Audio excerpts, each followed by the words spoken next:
Fərid bəy, mən birinci bir mövzuya toxunmaq istəyərdim icazənizlə. Qısaca, çox qısa. Yəni bu daha çox həmvətənlərimizə bir müraciət olardı. Bəs həmvətənlər, zaman-zaman Azərbaycanda məhz Səfəvilər və Şah İsmayıl Xətai ətrafında çox iyrənc diskussiya açılır. Üzr istəyirəm bu ifadəyə görə, amma məhz iyrənc.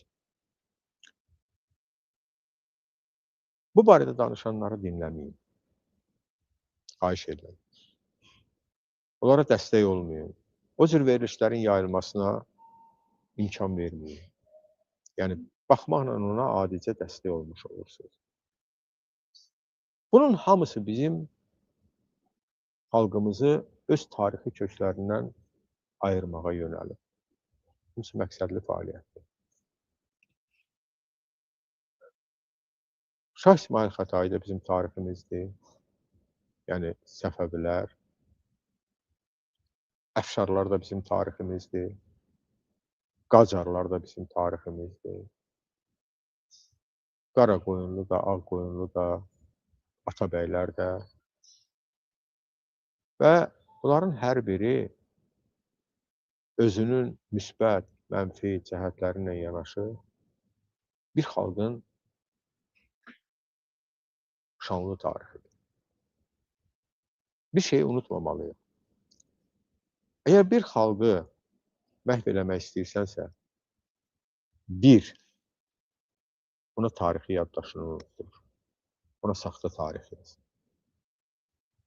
Aşağılayıcı tarix.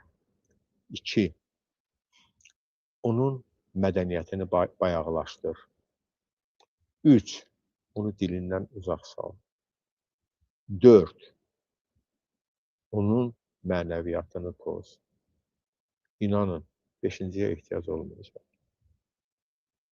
Bax, bütün bu prosesdən keçmiş xalq artıq xalq olmayacaq. O bir kütlə olacaq və o kütlə öz-özünü məhv edəcəkdir. Ona görə bu şeylərə dəstək verməyin. Bunlar hamısı hökumət gündəmidir. Hamısı məqsədli şəkildə olunur. Hamısı məqsədli şəkildə olunur. Diqqət yetirin, nə baş verir?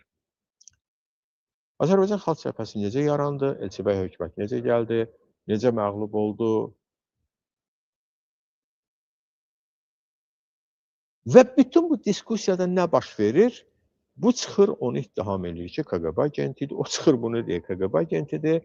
Nəticə, Azərbaycan Xalq Cəbhəsi və digər qurumlar, bütövlükdə Azərbaycan Xalq Hərəkatı, sən demə, KQB-nin yaratdığıymış.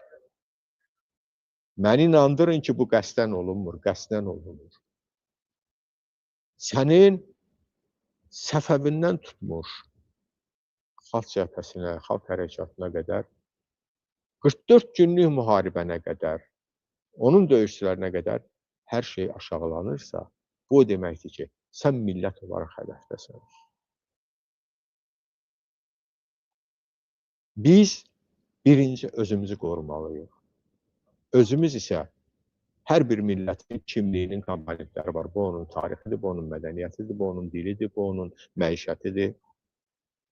Və biz çox unikal bir coğrafiyayıq. Kiçik bir ölkədə 40-a yaxın etnosun nümayəndəsi yaşayır.